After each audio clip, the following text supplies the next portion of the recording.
दोस्तों, मैं विपुल। आप सब कैसे हैं? आशा करता हूं कि आप सब ठीक होंगे।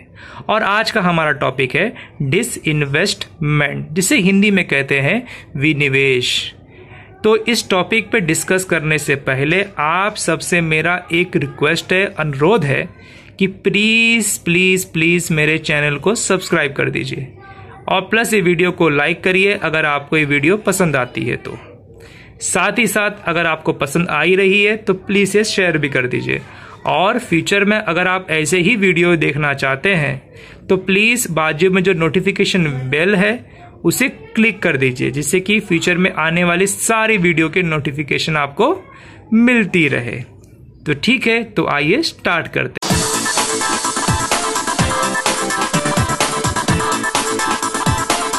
तो आप सब डिसइन्वेस्टमेंट के बारे में जानते ही होंगे, जिसे हिंदी में कहते हैं विनिवेश। सबसे पहले हम इसके डेफिनेशन, इसके मीनिंग और इसके इंट्रोडक्शन के बारे में पढ़ेंगे। उसके बाद इसके ऑब्जेक्टिव, स्ट्रेटेजी और इसके डिपार्टमेंट के बारे में भी जानेंगे। तो आइए स्टार्ट करते हैं सबसे पहले इसके डेफिनेशन के बारे में। तो इसका डेफिनेशन इस प्रकार है, डिसइन्वेस्टमेंट मीन्स सेल्स और liquidation of assets by the government. अगर गवर्नमेंट अपने एसेट्स, अपनी कंपनी, अपनी इंडस्ट्रीज को अगर वो सेल करती है, लिक्विडेशन करती है, बेचती है, समापन करना चाहती है, तो इसे कहते हैं डिसइन्वेस्टमेंट। मतलब वो बेच देना चाहती है। और वो कैसे बेचती है, तो यहाँ पे इसका और डिटेल में समझाया गया है कि government selling and diluting its shares in public sector undertaking in which it has a majority holding. जिस भी पब्लिक सेक्टर, जिस भी असेट्स, जिस भी कंपनी, इंडस्ट्रीज में जहां पे गवर्नमेंट का मेजॉरिटी होल्डिंग होता है, तो गवर्नमेंट उसे जब बेचना चाहती है, डायल्यूट करना चाहती है। डायल्यूट का मतलब होता है कम करना, वीक करना चाहती है। ठीक है, जो उसे अगर बेचना चाहती है किसी को भी, मतलब चाहे वो किसी प्राइवेट कंपनी को बेचना चाहे कि किसी अन्य कंट्री को बेचना चाहे, जब उसे वो बेचती है और उसके बदले जो पैसे लेती है अपने किसी पर्पस को फुलफिल करने के लिए, तो उसे कहते हैं डिसइन्वेस्टमेंट। ठीक है, आइए हम इसके अब ऑब्जेक्टिव के बारे में जानेंगे। तो मैंने यहाँ पे कुछ ऑब्जेक्टिव लिखे हैं। तो main objective of disinvestment in India, Bharat में कि कौन कौन से ऑब्जेक्टिव्स के वजह से डिसइन्वेस्टमेंट होता है। तो जो पहला ऑब्जेक्टिव यहाँ पे लिखा हुआ है कि to reducing the fiscal burden of the exchequer. Exchequer मतलब क्या होता है? सरकारी खजाना। मतलब देखिए, सरकार जो है हर साल एक यूनियन बजट, एक बजट लेके आता है। उस बजट में वो प्राइमरी, सेकेंडरी और टर्सरी हर क्षेत्र के लोगों का मदद करने के लिए अपने सरकारी खजाने को खोल दिया जाता है। मतलब पैसे को, जैसे कि मान ली इंफ्रास्ट्रक्चर बिल्ड करना है, एग्रीकल्चर को सपोर्ट करना है, एजुकेशन को सपोर्ट करना है, तो वो सब करने के लिए गवर्नमेंट को बहुत सारे पैसे की आवश्यकता पड़ती है, जिससे वो पूर्ति करने के लिए वो टैक्स बिल तो लेता ही है। टैक्स के से अगर मान लीजिए पूरा अगर आपूर्ति नहीं होता है तो पैसे कहाँ से लाएगा इतने सारे खर्चे करने के लिए? तो गवर्नमेंट ने क्या किया है, गवर्नमेंट ये डिसइन्वेस्टमेंट करती है। उसके पास बहुत सारी पब्लिक कंपनी है जिसमें उनका होल्डिंग्स है, जिसे वो बेचती ही है। ये रेगुलर प्रैक्टिस है, ये होता ही है, जिससे कि उनके ऊपर जो आर्थिक दबाव पड़ता है उनके सरकारी खजाने पे, इसे वो कम कर देती है बाय डूइंग डिसइन्वेस्टमेंट। ठीक है, दूसरा है कि इंकरेजिंग प्राइवेट ओनरशिप। अक्सर देखा जाता है कि सरकारी कंपनियां जो होती हैं वो जो प्राइवेट कंपनी होती है उनको वो अपना कंपनी के ओनरशिप शेयर्स को बेच देती है, जिससे कि प्राइवेट कंपनियां खरीद लेती हैं। खरीदने का मतलब है कि वो कंपनी क्या करती है, प्राइवेट कंपनी सरकार को उसके बदले, शेयर्स के बदले वो पैसे देती है, और उस पैसे को सरकार क्या करती है, समाज की सेवा में लगा देती है। और उनका और क्या रीजन, थर्ड ऑब्जेक्टिव क्या है, to maintain and promoting competition in the market. क्योंकि आप सब जानते हैं कि अगर कोई भी कंपनी सरकार के अंडर होती है तो वहां पे काम करने वाले के लोग काफी लेजी हो जाते हैं, ज्यादा इनोवेटिव नहीं होते, ज्यादा आइडियाज प्रमोट नहीं करते, ज्यादा डेवलप नहीं करते। अगर वही सेम चीज अगर प्राइवेट कंपनी के पास रहेगी तो वहां के लोग काफी स्ट्रेसफुली होके चीजों को सोचते हैं, और प्लस बहुत सारे आइडिया, इनोवेशन लेके आते हैं, जिससे कि प्रोडक्टिविटी कंपनी की बढ़ती है और मार्केट में वो सेक्टर जो है काफ़ी कॉम्पिटिटिव होता है, जिससे कि फॉरेन कंट्रीज का भी डिमांड हमारे कंट्री से आता है, जिससे कि हमारा कंट्री का एक्सपोर्ट भी बढ़ सकता है। लोग डिमांड करेंगे आउटसाइड कंट्री से, जिससे कि हमारा जो ट्रेड डिफिसिट है वो कम होके ट्रेड सरप्लस की ओर हमारा देश आगे बढ़ जाएगा। इसलिए यहाँ पे डिसइन्वेस्टमेंट करने की आवश्यकता पड़ती है।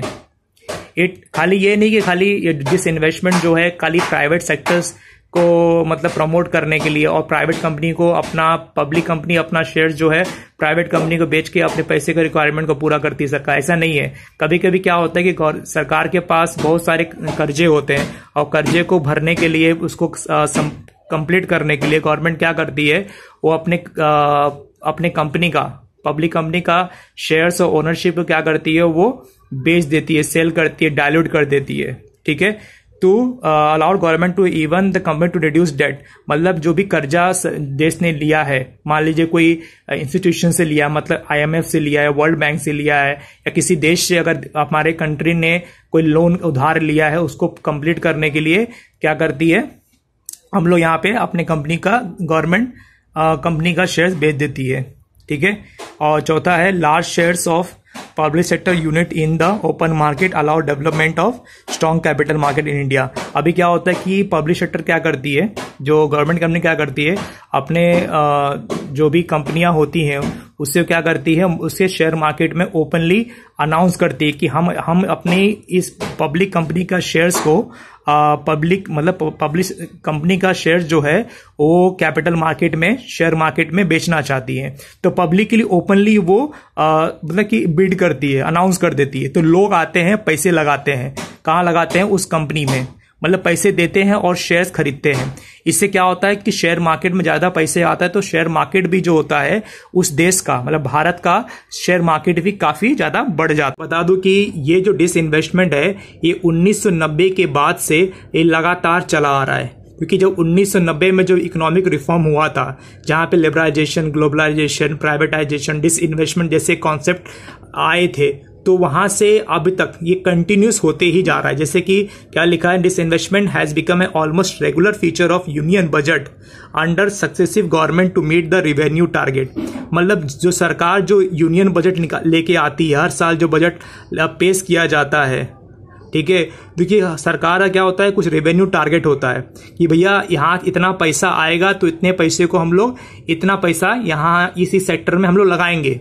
लेकिन पैसा आया कहाँ से, देखो टैक्स से पैसा आता है। ठीक है, टैक्स के अलावा पैसे जो है कहाँ से आएंगे, तो डिसइन्वेस्टमेंट भी एक सोर्स है, जहाँ पे पब्लिक कंपनी अपनी कंपनी का शेयर्स बेचती है प्राइवेट कंपनीज को, जिससे कि उनके पास पैसे आता है, और पैसे को लेकर वो क्या करते हैं, जो भी यूनियन बजट में जो भी उन्होंने सपोर्ट करने के लिए बोला है, उसे वो सपोर्ट करते हैं उस पर्टिकुलर सेक्टर्स को। ठीक है, तो 1990 से लेकर अभी तक ये कंटिन्यू चला ही आ रहा है। तो strategy of disinvestment of public sector unit, मतलब किस प्रकार ये डिसइन्वेस्टमेंट होता है। देखिए, जब मान लीजिए जब भी गवर्नमेंट अपना 51% से ज्यादा अपने कंपनी का शेयर्स किसी प्राइवेट कंपनी को दे देती है, तो सीधी बात है, मतलब कि सरकार जो है अपना मैनेजमेंट का जो कंट्रोल है, देखो ओनरशिप तो अगर आप 51% से कम भी अगर आप लेते हैं, 100 रुपए का भी अगर आप कंपनी का शेयर खरीदते हैं पब्लिक कंपनी का, तो आप उसके ओनर तो हो जाते हैं। लेकिन जब तक आप 51% से ज्यादा उसे कंपनी का शेयर नहीं खरीदते हैं, तब तक आपको उस कंपनी का control, management control, decision making control आपको पास नहीं मिलता है।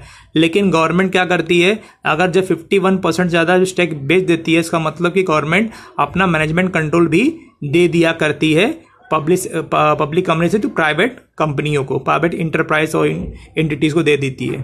ठीक है, अब ये प्रश्न उठता है कि ये जो मिनिस्ट्री ऑफ फाइनेंस है, मिनिस्ट्री ऑफ फाइनेंस में कौन सा डिपार्टमेंट है जो डिसइन्वेस्टमेंट की बात करता है, उसके रिलेटेड वर्क करता है। तो वो डिपार्टमेंट का नाम है, जिसको शॉर्ट फॉर्म में कहते हैं DIPAM, जिसका फुल फॉर्म है department of investment and public assets management. ठीक है, ये जो डिपार्टमेंट है अंडर मिनिस्ट्री ऑफ फाइनेंस आता है, which handle all disinvestment related work for the government के लिए सारे डिसइन्वेस्टमेंट के सारे काम ये DIPAM ही करता है। तो क्या काम करता है? Financial restructuring of public sector unit. जो भी पब्लिक सेक्टर जो कंपनियां हैं, जो सरकार है, जिनको फाइनेंशियली काफ़ी वीक हो गई हैं, उनको रीस्ट्रक्चर करने के लिए, पैसे को वापस दिलाने के लिए, कि उनका वापस खड़ा हो सके, फाइनेंशियली स्ट्रांग हो सके, उसके लिए ये काम दीपम करती है डिसइन्वेस्टमेंट के द्वारा। इसकी स्थापना 10 दिसंबर 1999 में की गई थी। उस समय उसका नाम था डिपार्टमेंट ऑफ डिसइन्वेस्टमेंट, ठीक है, की स्थापना हुई थी। बाद में उसका नाम बदल के हो गया दीपम, जिसे को हम लोग कहते हैं department of investment and public assets management, ठीक है।